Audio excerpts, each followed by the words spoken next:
नमस्कार। BSc first year की botany की ऑनलाइन क्लासेज में आपका स्वागत है। पिछले वीडियो में हमने पेपर सेकंड की यूनिट सेकंड के अंदर बेसिडियोमाइकोटिना के सामान्य लक्षणों के बारे में पढ़ा था। इसके अंतर्गत हमने पढ़ा था कि बेसिडियोमाइकोटिना के जो मेंबर होते हैं उनकी लाइफ साइकिल में जो कवकजाल की 3 अवस्थाएं पाई जाती हैं, प्राइमरी माइसीलियम, सेकेंडरी माइसीलियम और टर्टियरी माइसीलियम। इसके अलावा उनके अंदर रिप्रोडक्शन के बारे में पढ़ा था। तो उसके अंदर रिप्रोडक्शन है जो वेजिटेटिव, एसेक्सुअल और सेक्सुअल मेथड के द्वारा होता है। फिर इनके अंदर है जो बेसिडियो बीजाणु है जो बेसिडियो कार्प में बनते हैं। और इसके अलावा बेसिडियोमाइकोटिना के अंदर सेल डिवीजन के बारे में पढ़ा था। तो बेसिडियोमाइकोटिना के मेंबर में सेल डिवीजन है जो क्लैंप बंधन या क्लैंप कनेक्शन के द्वारा होता है, जिसको अपने डायग्रामेटिक तरीके से भी पढ़ा था। आज की इस वीडियो में हम बेसिडियोमाइकोटिना का वर्गीकरण पढ़ेंगे। तो बेसिडियोमाइकोटिना उपप्रभाग को या सब डिवीजन को 3 वर्गों में बांटा गया है। वर्ग टीलियोमाइसिटीज, सेकंड वर्ग का नाम हाइमेनोमाइसिटीज और थर्ड वर्ग का नाम है जो गैस्ट्रोमाइसिटीज हैं। तो सबसे पहले अपन पढ़ते हैं वर्ग टीलियोमाइसिटीज के जनरल कैरेक्टर के बारे में। तो वर्ग टीलियोमाइसिटीज के जो मेंबर होते हैं उनके अंदर बेसिडियोकार्प का फॉर्मेशन नहीं होता है। इनमें टीलियो बीजाणु का निर्माण द्वीप केंद्र की कवकजाल के द्वारा होता है। टीलियो बीजाणु सोराई में या परपोषी ऊतक में बिखरे हुए होते हैं और टीलियो बीजाणु के अंकुरण से बेसिडियम का निर्माण होता है और ये बेसिडियम है जो पट्टयुक्त होते हैं।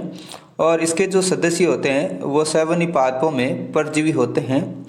इस वर्ग को 2 गणों में डिवाइड किया गया है, गण यूरिडिनेलस और गण अस्टिलेजिनेलस। तो अपन पढ़ते हैं गण यूरिडिनेलस के बारे में। तो गण यूरिडिनेलस के जो सदस्य होते हैं वो अविकल्पी परजीवी, अंतःकोशिक व इनमें पोषण है जो चूसकांगों के द्वारा होता है। अविकल्पी परजीवी की डेफिनेशन पहले भी बता चुका हूँ, एक बार फिर से भी बता देता हूँ आप लोगों को। अविकल्पी परजीवी अपन उन कवकों को कहते हैं जिनको पोषण के लिए केवल जीवित जीवद्रव्य अनिवार्य होता है। ये मृत कार्बनिक पदार्थों में उग नहीं सकते हैं। इस गण के मेंबर आवृतबीजी, अनावृतबीजी तथा फर्न पर रस्ट रोग उत्पन्न करते हैं और इनमें बेसिडियोकार्प एब्सेंट होता है। इसके अलावा इनके अंदर क्लैंप बंधन भी नहीं पाया जाता है। तो क्लैंप बंधन का पिछले वीडियो के अंदर अपन ने पढ़ा था। क्लैंप बंधन किस लिए काम आता है? सेल डिवीजन के लिए काम आता है।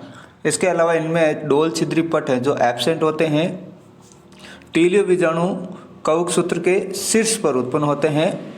बहुरूपी जो जीवन चक्र में विभिन्न प्रकार के बीजाणु उत्पन्न करते हैं और ये है जो एकाक्षीय या बिनाक्षीय, ऑटोसियस या हेट्रोसियस होते हैं। और इस गण में 3 कुलों को सम्मिलित किया गया, कुल पक्सिनियसी, कुल मेलमासोरेसी और कुल कोलियोस्पोरेसी।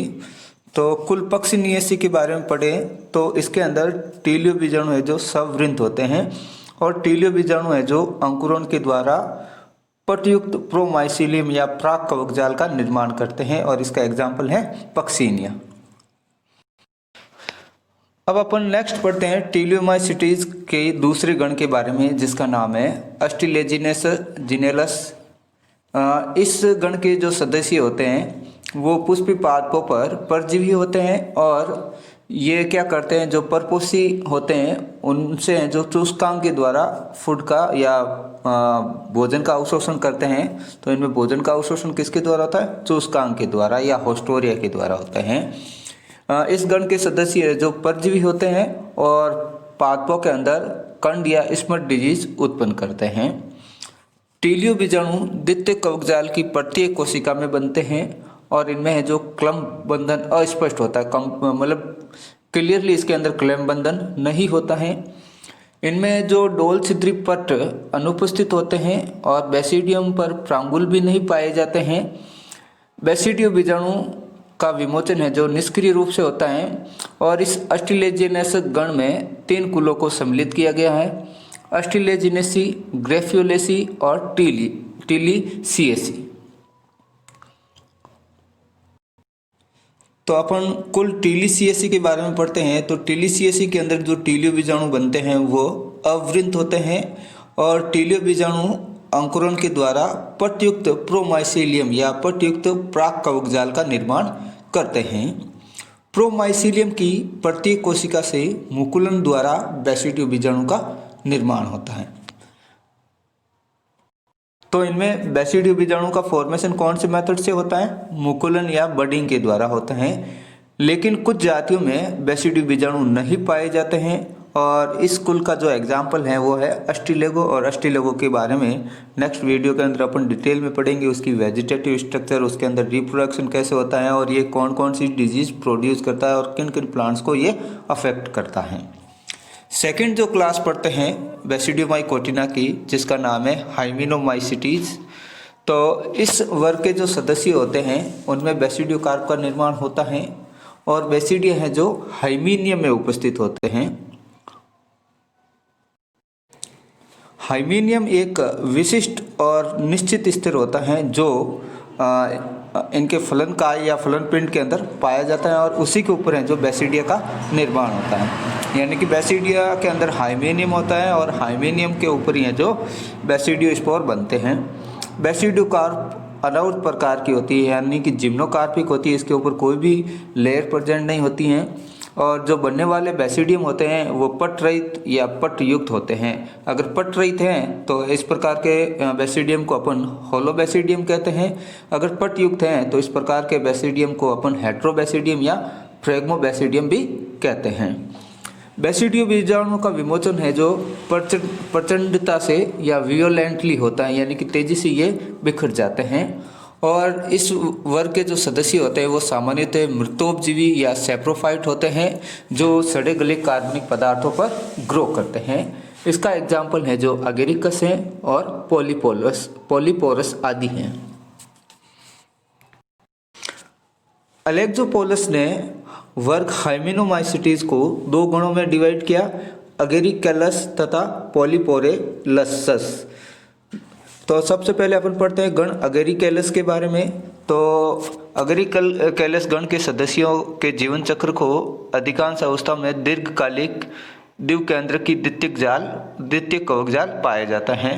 तो इसके जो लाइफ साइकिल में जो मेनली जो माइसीलियम की स्टेज होती है वो सेकेंडरी माइसीलियम पाया जाता है। इसके अंदर प्राइमरी माइसीलियम या प्रारंभिक कवक जाल है जो अल्पकालिक होता है और एक केंद्रीय होता है।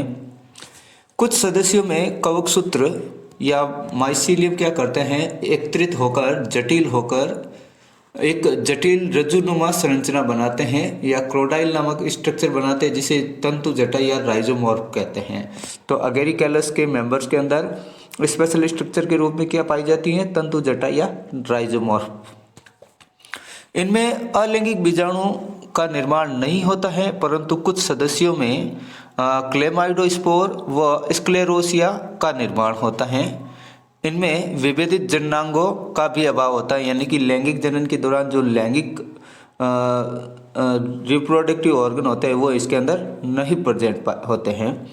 लैंगिक जनन की प्रथम प्रक्रिया के अंदर कोशिका द्रव्य संलयन यानी कि प्लाज्मोगेमी होती हैं या फिर सोमेटोगेमी या कायिक युग्मन के द्वारा होती हैं।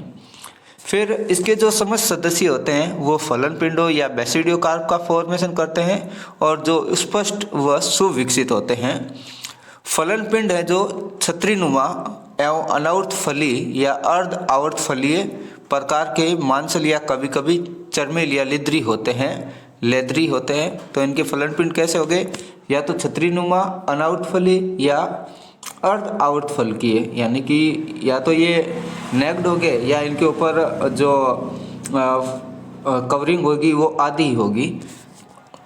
फिर इस पर बनने वाली बीजाणु दानियाँ बेसिडिया परिपक्व अवस्था में एक कोशी की संरचना होती हैं जो 2 से 8 बेसिडियो बीजाणु का निर्माण करती हैं।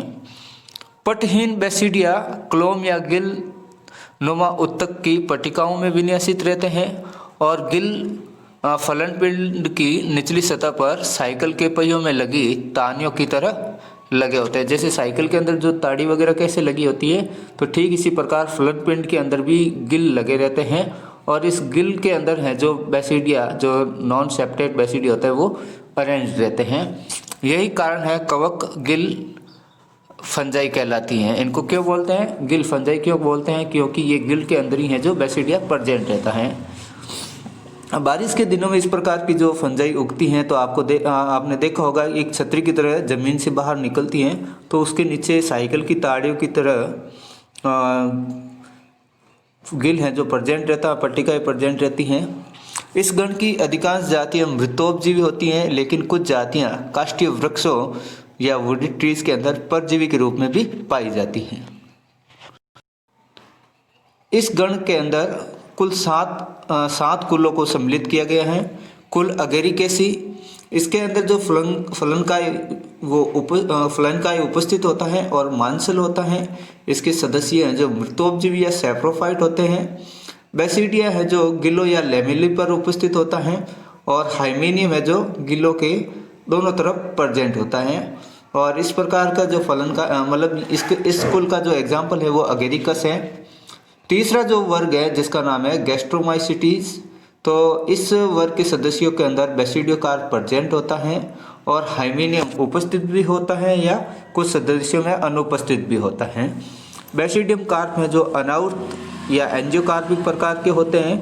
बैसिडियो बीजाणु का विमोचन है जो निष्क्रिय होता है और इसके जो सदस्य होते हैं मृतोपजीवी होते हैं। और बैसिडियम है जो पट रहित या ऐसे बैसिडियम को अपन होलो बैसिडियम कहते हैं, वो इसके अंदर पाया जाता है। इसका एग्जाम्पल है लाइकोपर्डान व गैस्टीरियम। आज की इस वीडियो के अंदर अपन ने बैसिडियोमाइकोटिना का क्लासिफिकेशन पढ़ा। नेक्स्ट वीडियो के अंदर अपन पढ़ेंगे बैसिडियोमाइकोटिना के मेंबर, अस्टिलेगो की सिस्टेमेटिक पोजीशंस, इसके अलावा उसकी वेजिटेटिव स्ट्रक्चर और उसके अंदर होने वाले रिप्रोडक्शन के बारे में पढ़ेंगे।